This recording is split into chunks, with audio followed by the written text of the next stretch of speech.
Crap. What have I got on?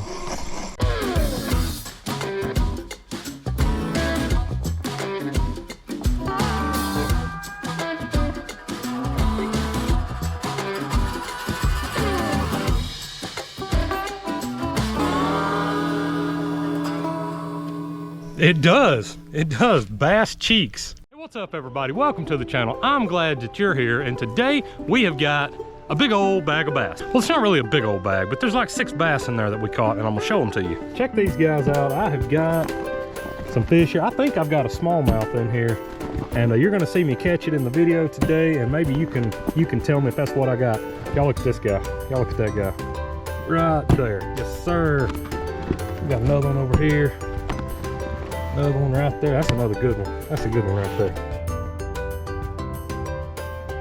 So you might notice that the heads are still attached to all of these fish, but I've already got them gutted and the gills cut out. That's because we're gonna cook them head on today. And I've never actually done that, but I think it makes a cool presentation on a plate, and I'm just trying to gross out the family. So we'll just have to wait and see what they say about it when we put it on the table in front of them here in a little bit. I'm probably gonna doctor them a little bit to get rid of the parts that are looking at me when I go to cook it. But I've got my classic round Weber here. The coals are getting hot. I've got my little fish basket. I've cooked with it on the channel before. I did some catfish and some whole bluegill in it. Drop a comment below right now if you keep bass when you catch them and you've ate them before. Drop a comment below. Do you like to eat them? Do you like to throw them back? What do you like to do with bass? We're gonna eat them, and they're gonna be great because I've had them before. But how did we get to this point with these fish? Well, we had to go out and catch them, and like a lot of my fishing trips, bass wasn't exactly my target species when I went out that day. I was actually going after either crappie or yellow bass. So my local spillway, I thought the water was just right, that some crappie might be staged up in there, or the yellow bass may have moved up for the summer below the spillway, and I just had some little Bobby Garland baby shad on, and I was pitching those to see what might hit them. But about the time I got set up good and made a few casts, I noticed something. Actually several little eater-sized bass right over in there. I don't know, can y'all see the water just boiling right here in front of me? That is shad, and just out from them on all sides are some bass.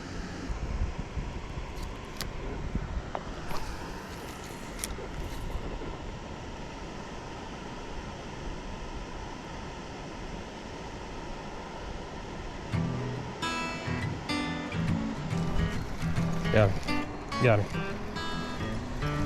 He hit it on the fall. We hooked him up. Hit it on the fall. He won't come in either. We won't get him up here though. Yeah, sir. Check that out.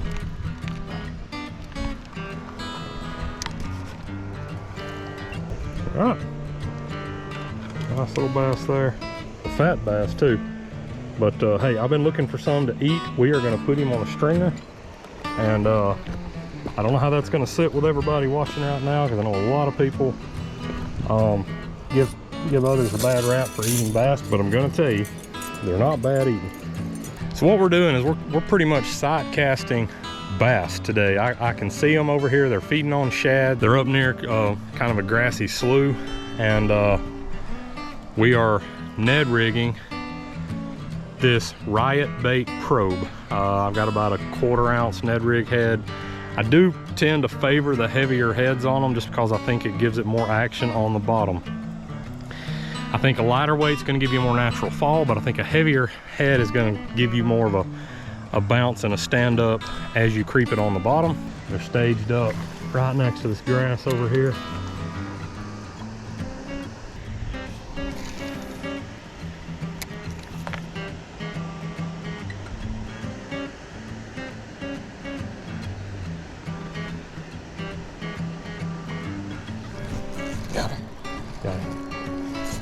I don't know. I think this one's a little bit better.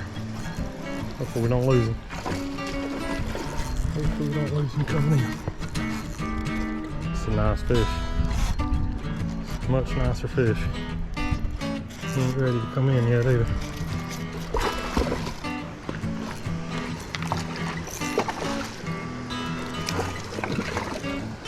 On the Riot Bait probe.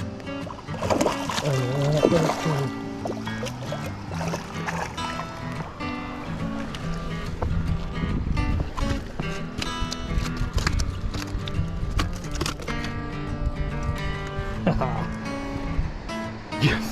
Y'all look.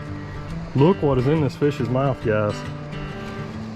Riot Bait Probe on a Ned rig. Right there. That's it. Man, that is a color that they seem to be hitting now. All right, so when I came out today, I said I wanted bass to eat. We have not done really a bass eating video yet, and I've really been wanting to try out these Riot baits. I got a lot of those in the mail a while back, and I've been itching to try them out. I've already went through one whole pack of this same lure, but it was in a different color. It hooked my largest bass ever, which we're gonna say is in the 7 to 8 pound range. This guy right here, we'll probably weigh him up later, but he's going on the stringer because we're eating bass today. Guys, that's 2 out of almost the exact same hole. There are shad just churning the water up, and I'm talking little ones, 2 to 3 inch shad. You can kind of see some ripples going on right there. But these bass are backed up to that grass bed.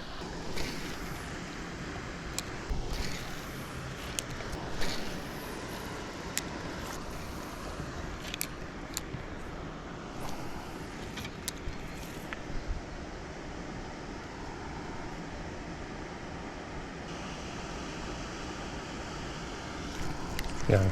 Got him. Got him.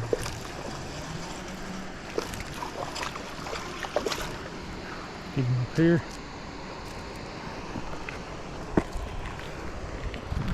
Man, another perfect eater. Another perfect eater.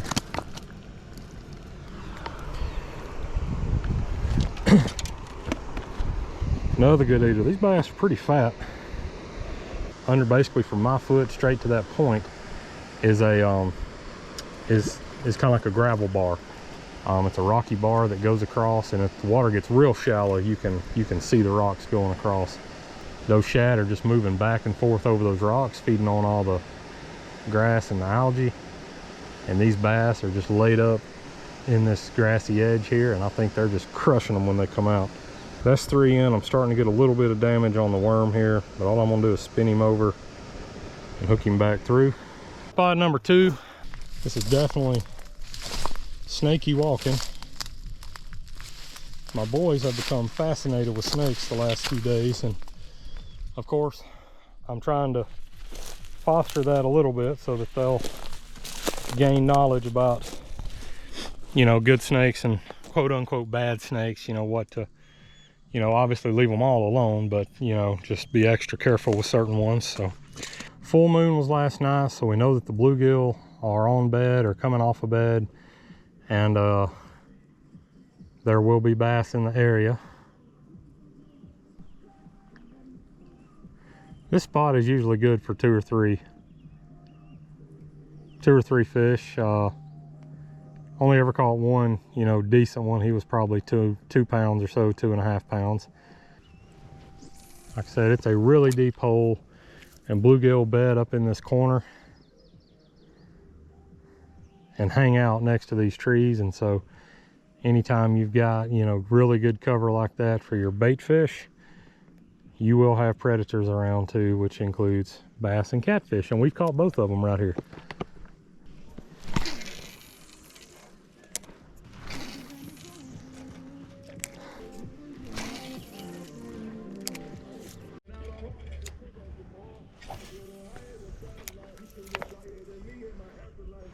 Well, that's 3 fish that I've missed for one reason or the other.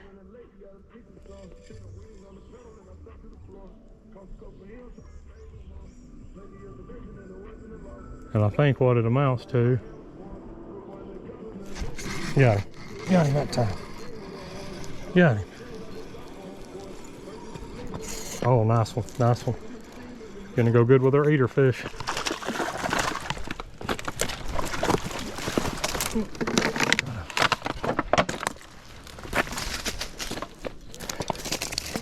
Folks, I know that wasn't pretty, but I've had so many fish pop off lately that I was trying to get down here where I could land him.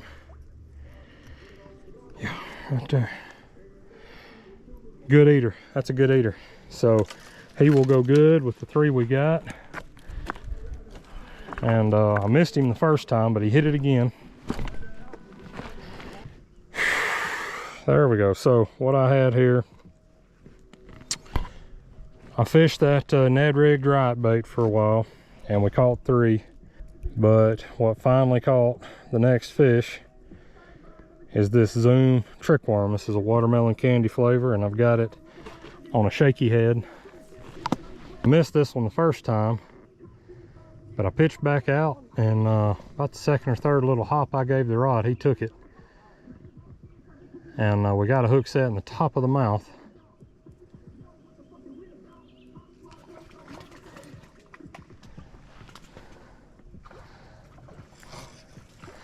And I've just got to apologize if y'all can hear that music across the cove from me. It is exactly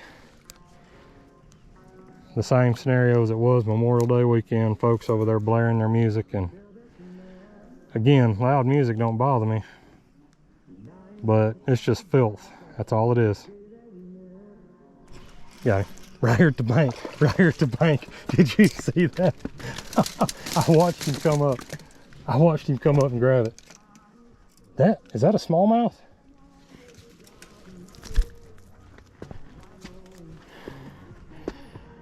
Somebody tell me what that is. He is not.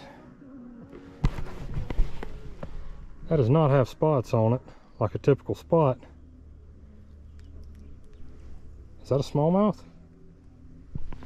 Anyway, he hit it right here at the bank though.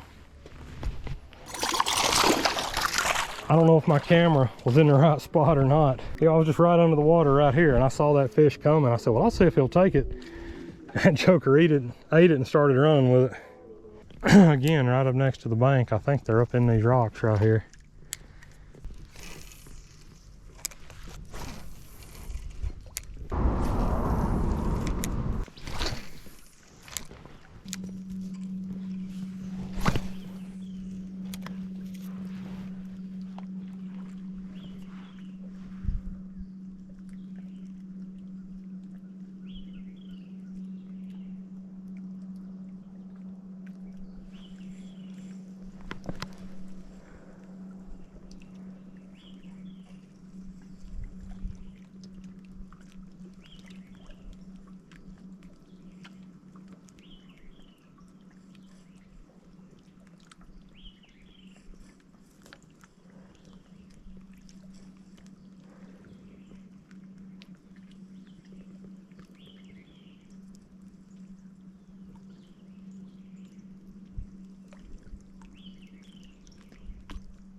Crap, holy crap, what have I got on? I didn't know I had a fish. I didn't know I had a fish till it took off. Yes, yes, get in here. Get in here, I didn't even know I had him on. I did not know that fish was on here. Don't you come off, don't come off, don't come off. Wow. I had no idea that fish was even on there.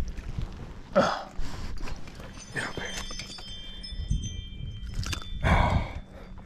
here. Folks, I thought that I hung a limb. I did not know that. I don't even know how long he's been on there. My line, it never ran out. It just started feeling sluggish. I mean, I was reeling and hopping, and my line just got to feeling real sluggish. And I lifted my rod tip thinking, oh, I've got a stick, I'll just reel in. And I was gonna reel in real fast, and all of a sudden that joker peeled drag out.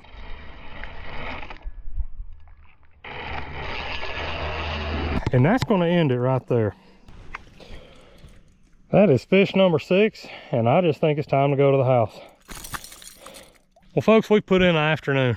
I spent 3.5 or 4 hours fishing this afternoon. I caught 3 bass over below my local spillway on a riot bait finesse probe, and they were feeding on shad. Man, the shad were just really churning the water up. Those bass were actively feeding, and I was just in the right place at the right time.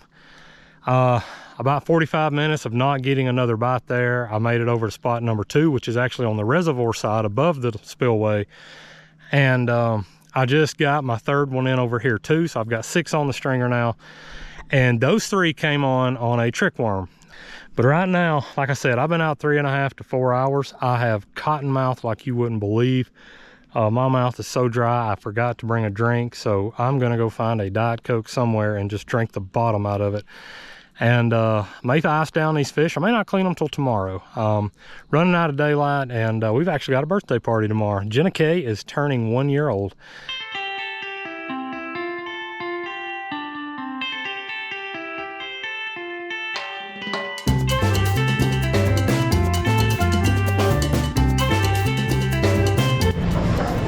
All right, so we got to where we're having the birthday party, and I've got Joe with me. We're still waiting on everybody to get here, and Joe's found something really cool to watch. There's a guy in an excavator back here tearing down a church building.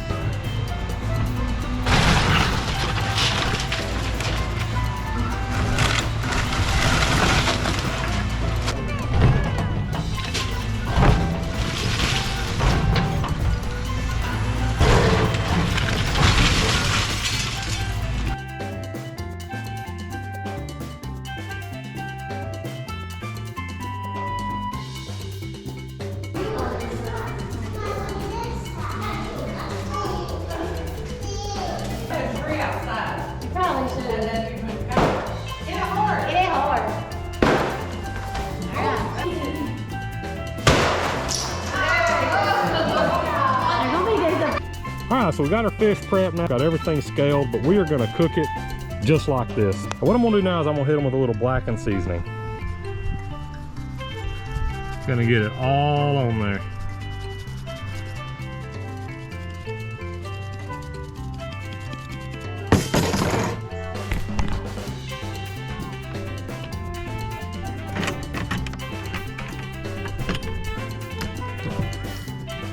And tell me that doesn't look like it will be amazing.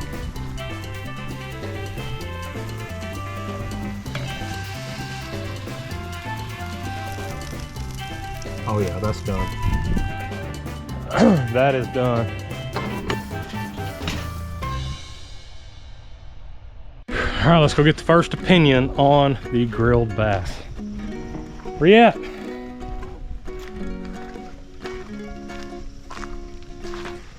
All right, taste test.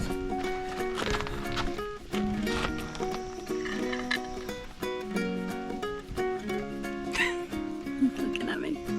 Oh, you ain't got no eyes. That's probably dried on the edge.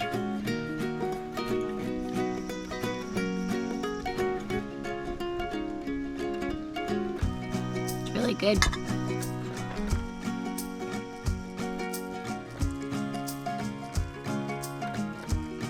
Yeah, there's nothing wrong with that at all. It is good. Something we should do more of. Mm-hmm. Leave the heads on next time. Might have some cheek meat right there. It does. It does. Bass cheeks. Wow. They're really good. They're really good. So I know like people do like grouper cheeks. Bass actually have a cheek. Y'all look right here. Bass have cheek meat right here. Okay. I mean, it tastes just like the rest, it's just better. It is really good. So everybody, thanks for watching. I hope you enjoyed the video. Hey, drop a comment down below. Would you eat bass cheeks? Or would you eat bass at all? Or do you think grilling them like this would be something that you'd want to do or want to try? Be sure you hit that like button, smash that subscribe button. Again, thanks for watching, and we'll catch you next time right here on the J Line.